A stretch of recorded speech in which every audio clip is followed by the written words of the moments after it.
শুভ সন্ধ্যা বন্ধুরা। দেখো, অ্যাকচুয়ালি তোমরা জানো যে ইলেকট্রিক্যালের জয়েনিং অলমোস্ট শেষ, মেকানিক্যালেরও জয়েনিং শুরু হচ্ছে, সিভিলের ইন্টারভিউ কমপ্লিট হওয়ার পর জয়েনিং হবে। তো এখন যে মেজর কোশ্চেন তোমাদের বারবার তোমরা টেক্সট করছো যে সিনিয়রিটি নিয়ে, কেন কথার সিনিয়রিটি জিনিসটা আসছে, কেন কথাটা কেন আসছে। ধরো তুমি সাপোজ পিডব্লিউডিতে জব পেলে, ঠিক আছে, কিন্তু কী করছে, ধরো যতজন, ধরো 27 জন লিস্টেড হয়েছো পিডব্লিউডিতে, কিন্তু কি হচ্ছে যে 27 জনকে তো একসঙ্গে তো লিস্টেড দিচ্ছে না। আগেও আমি আলোচনা করেছি যে তোমাদের যে জয়েনিং যেটা দিচ্ছে সেটা একসঙ্গে দিচ্ছে না। কীরকমভাবে যে পিভিআর পুলিশ ভেরিফিকেশন রোলটা কমপ্লিট হচ্ছে তাদের দিচ্ছে, আমি আগে আলোচনা করেছি। ধরো সাপোজ 7 জনের পিভিআর কমপ্লিট হয়ে ডিপার্টমেন্টের কাছে এসছে, এবার ডিপার্টমেন্ট কি 27 জনের জন্য ওয়েট করবে না, এটা কখনোই না, আগেও হয়েছে সেই জিনিসটা, হ্যাঁ, যে 7 জনেরই একটা লিস্ট তারা বার করে দিচ্ছে।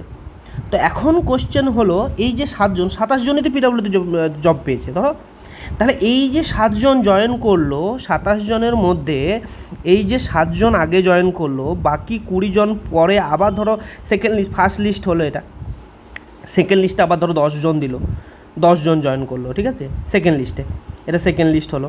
লাস্ট লিস্টে ধরো থার্ড লিস্টে আরও 10 জন দিল থার্ড লিস্টে। তাহলে যে এই 7 জন কি সিনিয়রিটির দিকে এগিয়ে গেল, এই কোশ্চেনটা তোমাদের আসছে।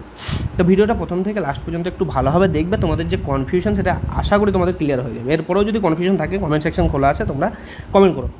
দেখো, এইসব জিনিসের মধ্যে ধোঁয়াশা থাকে, আমরা যখন জয়েন করেছিলাম আমাদের সময় ধোঁয়াশা ছিল, কিন্তু আমাদের ধোঁয়াশাই থেকে গেছিলো, এই জিনিসগুলো ক্লিয়ার হয়নি। আমি ডিপার্টমেন্টে এসে নিজে জিনিসগুলোকে একটু ঘাটাঘাটির পর জিনিসগুলো বুঝেছি যে এই জিনিসটা হয়।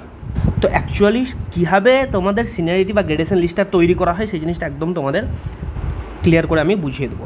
সাপোজ ধরো তোমার 27 জন, তো 27 জনের যে লিস্ট তোমরা পিডব্লিউডিতে দিল, তাদের মধ্যে এই 27 জনের মধ্যে ধরো পিডব্লিউডিতে একজন র্যাঙ্ক করেছে র্যাঙ্ক 1, ঠিক আছে, আর লাস্টে যে র্যাঙ্ক করেছে তার হচ্ছে 27। আমি র্যাঙ্ক বলছি, পিএসসি র্যাঙ্ক, আবারও আমি বারবার ক্লিয়ার করি। ধরো পিডব্লিউডিতে তোমার 27 জন ধরো জয়েন লিস্ট আছে ধরো সাপোজ, ঠিক আছে, তার মধ্যে র্যাঙ্ক 1 যে আছে, র্যাঙ্ক 1 কি as per PSC merit list, কিন্তু হ্যাঁ,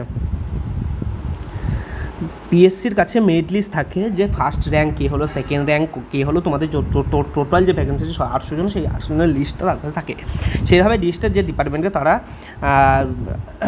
চিঠি করে লিস্ট অনুযায়ী, ধরো কে কোন মেরিট লিস্টে আছে। ধরো সাপোজ এক নাম্বার পিএসসিতে পিডব্লিউডি ডিপার্টমেন্টের র্যাঙ্ক 1 একজন হয়েছে, আর 27-এর মধ্যে কেউ তো একজন আছে যে র্যাঙ্ক 27, সে ধরো মাঝখানে বাকিরা আছে ধরো র্যাঙ্ক 2, 3, 4, 5 এরকম।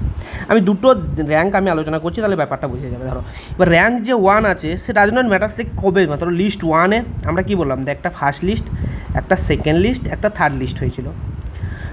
তো হতেই পারে ফার্স্ট লিস্ট যে সে ধরো মার্চে জয়েন করলো, মার্চ 2025-এ জয়েন করলো, সেকেন্ড লিস্ট ধরো সে জুন 2025, আমি একটা অ্যাজুম করছি, ঠিক আছে, থার্ড লিস্ট সে ধরো অগস্ট 2025-এ জয়েন করলো।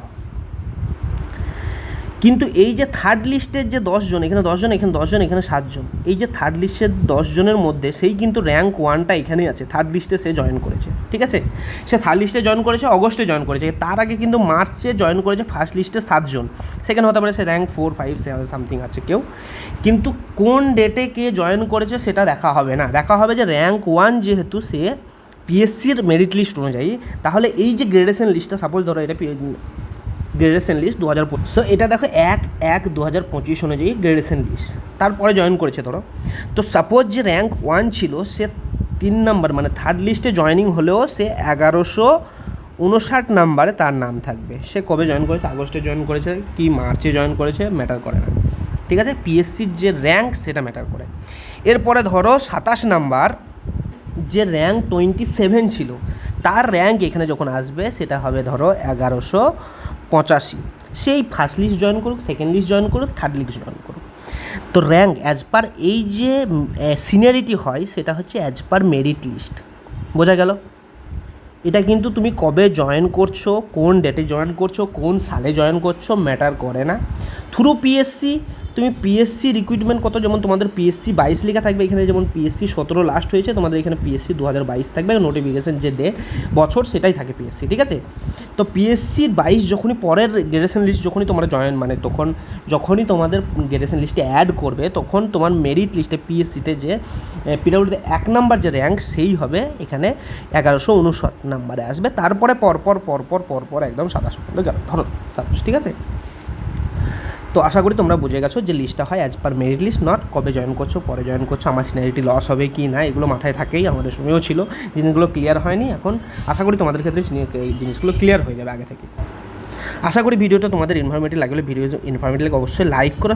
দেখো এত তোমাদের রিকমেন্ডেশন অনুযায়ী ভিডিও বানাই, তো তোমরা চেষ্টা করবে যে বন্ধুদের সঙ্গে শেয়ার করতে, কারণ সকলের এই জিনিসগুলো কনফিউশনগুলো ক্লিয়ার হয় না, তা একটা শেয়ার করলে তাদেরও জানা যাবে, কারণ এই জিনিসগুলো কেউই ক্লিয়ার করে না। আমি চেষ্টা করি যাতে তোমাদের জয়েনিংয়ের আগে সব জিনিস তোমাদের ক্লিয়ার, যেটা আমি নিজে পাইনি সেটা যেন তোমাদের ক্ষেত্রে না হয়, সেই জিনিসটা আমি প্রথম থেকে চেষ্টা করেছি যতদিন থেকে ইউটিউবে এসেছি। আর যদি মনে হয় সাবস্ক্রাইব করে চ্যানেলকে এগিয়ে নিয়ে যেতে পারো তোমাদের সাথে, সো টোটালি তোমাদের ব্যাপার। চলো সবাই সুস্থ থাকো, ভালো থাকো, তোমাদের নিজের প্রিপারেশন এগিয়ে নিয়ে যাও। আর কোনো কনফিউশন থাকলে অবশ্যই কমেন্ট সেকশনে জানাও, আমি অবশ্যই চেষ্টা করবো তোমাদের রিপ্লাই দেবো।